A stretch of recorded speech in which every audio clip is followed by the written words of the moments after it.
Какие бы попытки ни предприняло Министерство обороны нашей страны, переговорами остановить военные действия не удалось. Руководство Грузии отказывалось выводить свои войска с территории Абхазии. На этих кадрах видно, как вражеские формирования ведут обстрел по позициям абхазских бойцов. После неудачной попытки вновь захватить Гагарский район, грузины направили все свои силы на столицу, собрали тяжелую технику, увеличили число личного состава и перебросили их на Гумистинский фронт. В 1993 году, в середине марта, абхазские вооруженные силы готовились к самой важной и сложной наступательной операции по освобождению Сухума, вошедшей впоследствии в историю как мартовское наступление. Сегодня, как и 24 года назад, идет дождь. Видимо, тогда погода давала знать, что произойдет что-то страшное и неотвратимое. Казалось, сама природа была против. Наши бойцы, может, и предполагали, что будут потери, но пути назад не было. Перед абхазскими отрядами стояла задача освободить территорию в нижнем течении реки Гумиста, тем самым дать дорогу идущим за ними однополчанам.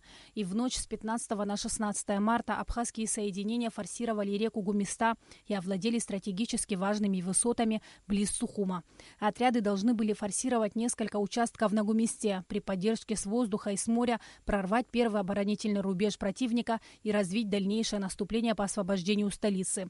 Тогда как никогда нужно было проявить мужество и героизм. Бойцы выкладывались как могли, чтобы приблизить заветную победу. Никто не думал о жизни или смерти. Просто нужно было защищать родину. Еще кто не знаю, там человека 3-4 вес. Подойди, Игорь. Боюсь, как не бойся, малыш. Что у тебя за ранение? Нога. Перевязана? Где воинская часть, 8-й полк? Да. Недостроенные 2 здания, там видела, может, кран еще стоит. Вот мы оттуда пошли и думаем, давай с боем до речки лишь бы дойдем. Камси, Керманы все впереди побежали, мы за ними. Они побежали и сразу со 2-го этажа и увидели их. И положили 3 на место. Еще Камсик шевелился, они его добили. Добили? А потом мы сразу с окна все назад и на 1-й этаж запрыгнули через окно. И там мы остались. Нас окружили там. Говорят, давайте по-хорошему. Уже гранаты Один зашел, нагло так зашел к нам. Гранату держит, говорит, давайте, сдавайтесь. А все около нас стоит вот так, слушай. Все стоят, не знают, что делать. Я взял и целый рожок в него впустил. Мать под глазом. Второй забежал, стакан его тоже. Ну, забегали, понял. Их там ложили. Некоторым группам удалось, миновав противника, пробраться в столицу, но оказалось трудным выполнить поставленную задачу. Бойцов со всех сторон окружил враг. 3 суток абхазские отряды, проявив мужество и смелость, вели бои с грузинскими оккупантами. Как могли, выводили своих раненых товарищей из села Чадара. Операция, начавшаяся в ночь с 15 на 16 марта, не имела успеха. После кровопролитных боев 17 и 18 марта абхазские части вынуждены были отойти на исходные позиции. Сегодня ветераны признаются, что мартовское наступление было самым тяжелым. В этих боях погибли 222 бойца абхазской армии. Несколько сотен человек получили ранения. 23 пропали без вести. Наша задача была выйти на универсал. Мы уже были окружены, все равно Ганс давал задачу выйти на универсал. Это мы 2 группы проскочили, потому что у нас был один, кто на грузинском говорит, Севкалипта. И он тогда мы проскочили. А Евкалипт тоже с вами? Ну, частично, тоже немного очень. Если Севкалиптов 30 человек это было.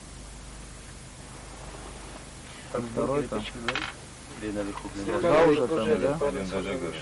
Надо, 2 там. Один ты мне дал здесь, 2 вот там. На их стороне. Вот где 8-й полк, перед 8-м полком до реки не добежали. Мы в реку начали форсировать, они уже начали нас обстреливать. Обстреливать вот это химзащита, что за один талов начали тонуть. Мы сняли и пошли дальше. И дальше с боем мы прошли.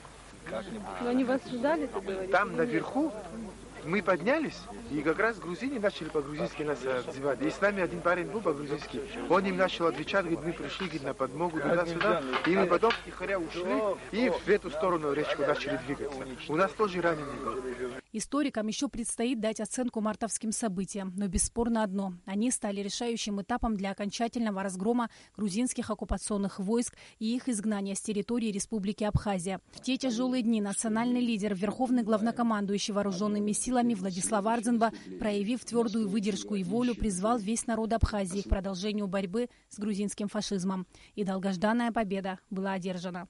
Сима Аргун, Абхазское телевидение.